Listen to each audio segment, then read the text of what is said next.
Hi everyone, this is Melinda, and I'm coming to you on day 16 of the Food Lovers Fat Loss System 21-Day Metabolism Makeover, and I'm coming to you with great news. First of all, I just wanted to let you know I did all my rewards that I promised I would do for my day 14. Of course, I had to do them afterwards because it wasn't convenient to do it on the day, but I did want to do them. So I got my hair cut, and I like it, and I feel really good. And I also got a manicure and a pedicure.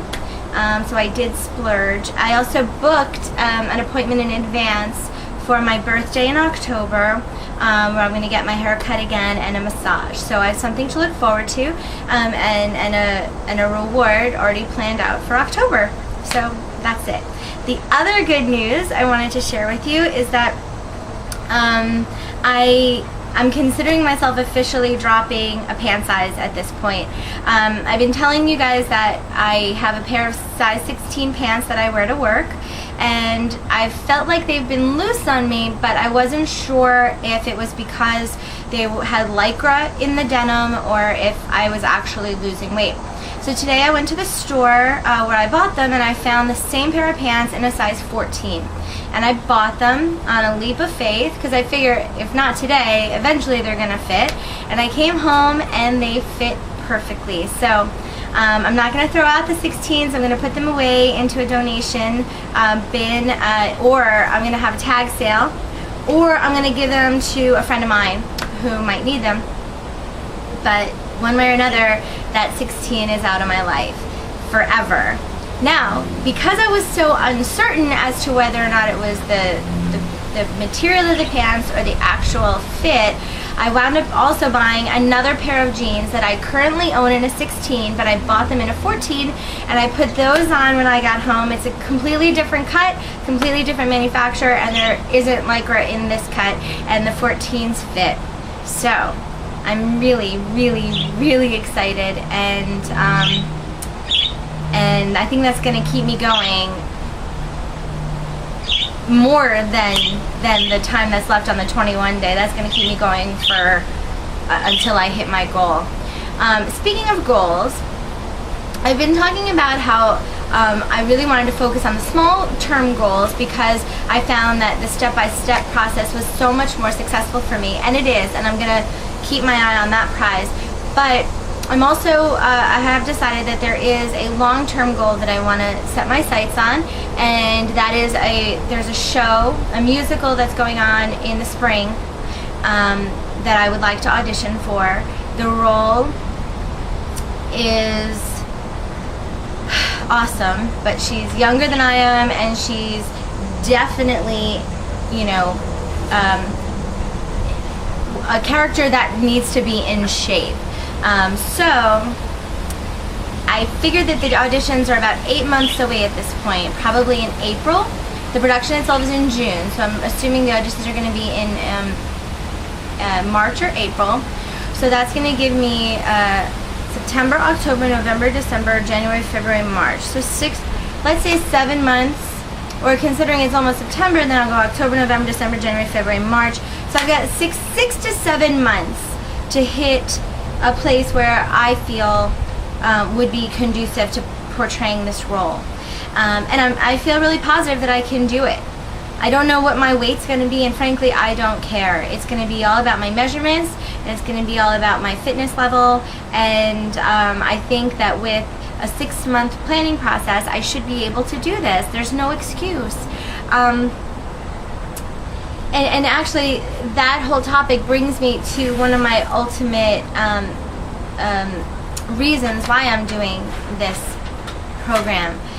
In the Success Planner, you know, we had to evaluate a lot of things internally and talk about, and, you know, and come to some decisions as to why we're doing this and what our motivations are and what our you know, end result wishes and hopes are. And the truth is that, you know, I have a partner in life who loves me no matter what I look like, no matter how big I am. In fact, he hopes that I don't get too small because he doesn't like the skinny girls, and that's fine, and I'm happy with that. That, you know, no matter what, I have a great guy in my life who loves me regardless. So that part isn't so much a concern for me. I'm definitely concerned about my health, where I'm healthy now, but I want to stay healthy, and I don't want anything to come in between that. I used to have a huge problem with people making nasty comments and being really mean, and strangers on the street just lashing out at me for no apparent reason, and always going for the physical, the personal attack, where on my physical appearance, you know, how fat I was. I've had very intelligent debates with people over little things where it disintegrated from the debate point to the fact that I'm fat, and it always unarms me, and I don't know what to do, and it puts me in a position that I'm not used to, where usually I'm strong and outspoken, and it puts me into a cowering position, and I don't want to be there anymore. I know these are nasty people, and I know that ultimately, you know, I could lose weight and they'll still be stupid. I know all the cliches on that, but I don't want to have to deal with it anymore, you know? It's a wrench in your day when you're going along happy and content with yourself, and then some idiot who has no part of your world just decides to bring you down, whether to make themselves better or just to be nasty. And I don't, it disrupts a beautiful day, so I don't want to deal with that anymore. But lastly, as I've said a lot of times, I'm very active in community theater, and there are a lot of roles that I want to play in this life. I got my degree in acting, and I spent many years helping other people achieve their dreams and their goals. And you know, in my 20s, my whole 20s and the beginning part of my 30s, the roles that I've always wanted have just passed me by because I haven't even tried. And so now I'm 35. I feel like I still feel like I'm in my 20s, and some people tell me that they think I look like I am in my 20s. So it's time to make up for lost time. And a lot of these roles are, you know, young sexy roles, dancer roles, you know, just a role where you want to. I don't want my weight to be an excuse for someone to not cast me. If I can act the role and if I can sing the role, then if I can dance the role, I don't want someone to say she would be great, but she's too heavy. I had a professor in college. The reason why I didn't pursue this as a profession in my life is because I had a professor in college who, in my last semester of drama school, took me in his office and said, look, you should either gain 40 pounds and take, you know, and go after the Kathy Bates types of roles, or you should just quit the business, because you're never going to be skinny, you're never going to be thin, and you're never going to get cast.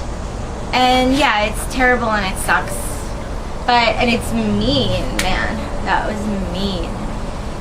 And unfortunately, I did take it to heart, and I didn't pursue it.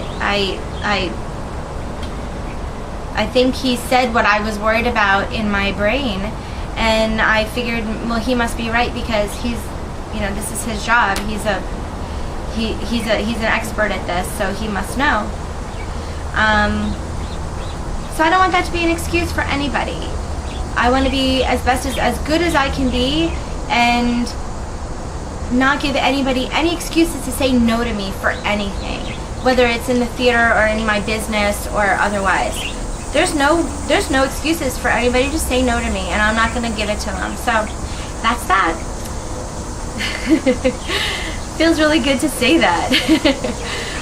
But I'm on my way, and I'm back into a 14, going down, and that's where I'm going to keep going. So stick with it, guys, and I will let you know how day 17 went. So far, so good. I'm on top of the world. Bye.